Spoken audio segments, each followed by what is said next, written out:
all the swords came in for the sword seminar, and I was just thinking, how am I gonna get all these boxes in my car? Look.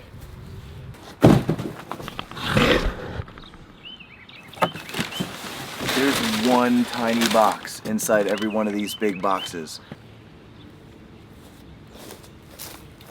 All right, this is how it started, and this is how it ends. Beginning, end. First, second. What the heck, Amazon? This is much more manageable. All right, the sword seminar is gonna have to wait. First, we got regular classes all week. But for right now, I'll keep them all stashed right here. What's up, guys? It's week 2 of our training cycle, which means all of our students know the techniques that they've been working on, and it's time to apply it in brand new ways. And the whole focus this month is on motivation. No offense to this guy. My kid do anything they don't want to do. I don't want to force my child to stick to a commitment that they made. It's funny, it's like they come in, they're like, hey, I want my child to do martial arts and learn discipline. I'm like, great, awesome, sign here. 6 months to a year later, they're like, well, he wants to quit because it's hard. That's what freaking discipline is!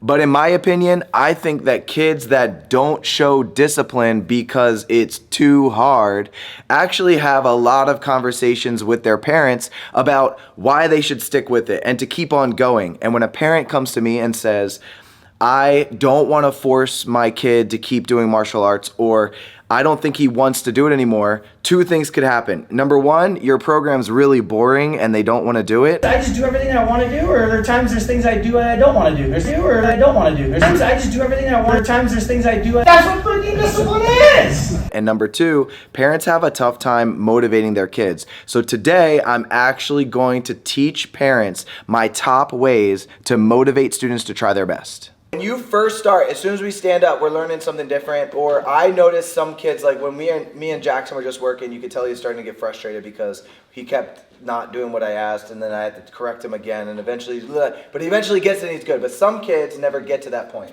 So what we need to do right here to motivate is to start off with the desired outcome, okay? What is your desired outcome? Right away, you're saying, I want to see you get into your stance, start in your stance, and end in your stance. And that's how we got Brian to be sharper with it, because we said, put this foot, I want you to do like this and like this. Now, appeal to self-interest. The desired outcome is what you care about, but the self-interest is what they care about. Now, when you have this aligned, there's like this overlap, that's when they're motivated. So for example, Jackson's gonna come up and do that kick, and you're gonna say, make sure that you circle it and don't touch it first, so that when Mr. Hayhurst walks by, he's gonna be like, whoa, you got better. Now he is doing what you asked, but also there's a reason why. A lot of times we just say what we want them to do, and they're just like, I don't even care. But when you appeal to their self-interest, they're gonna be better. There's 3 ways here. We need to do this every time, and we can motivate every time for these 3 things. Number 1 is object permanence. So raise your hand if you got something in the back of your fridge that's collecting mold and it's a brand new species at this point. Those leftovers are in the back and nobody ate them because they're all the way in the back. Object permanence, okay? If it was in the front, you probably would have eaten it. Abstract thought. Some people are like, do your kicks so strong because when you're a black belt, you have to have the strongest kicks. And that may be good, but it almost might be such a far along thing that it's abstract. Like study so that you're going to do well in college. They're in pre-K, kindergarten. What do they care about college right now? Think about what appeals to them right now. And last is working memory. Right now, they already forgot some of the things that we were talking about. So we have to just keep refreshing their memory on it, okay? So desired outcome is what you want to see. Right away, you're going to say, all right, I want to see your strongest kick or something like that. Or keep your balance. And then appeal to self-interest is because blah, blah, blah, blah, blah. I want to see your strongest kick because when Mr. Harris walks by, he's going to think your kick was so good. And then they go, oh, and they mirror you. That's what I want you guys to do right away. So round 2, we're going to do the same kick, but you got to start off differently. With the desired outcome, appeal to their self-interest. All right, let's do it, guys. Go.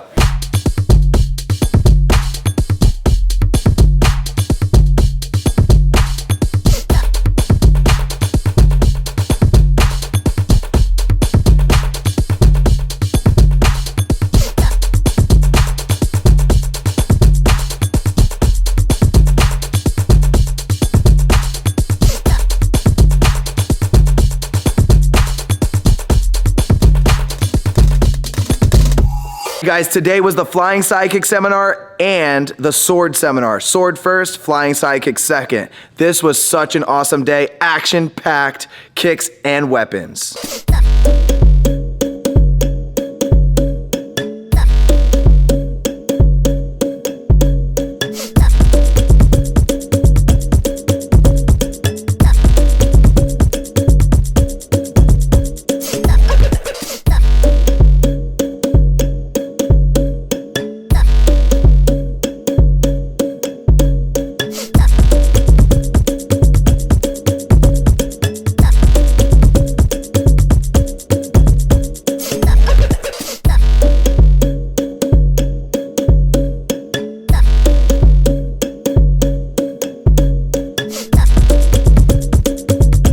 All right, the flying sidekick seminar and the sword seminar is complete. It was action-packed. Kids had fun. They had a great workout. They learned something new. And in the end, I want them to get yelled at by their family members like, why you got to keep practicing with that sword? Can you put that down? And why you got a flying sidekick over every single thing at this barbecue?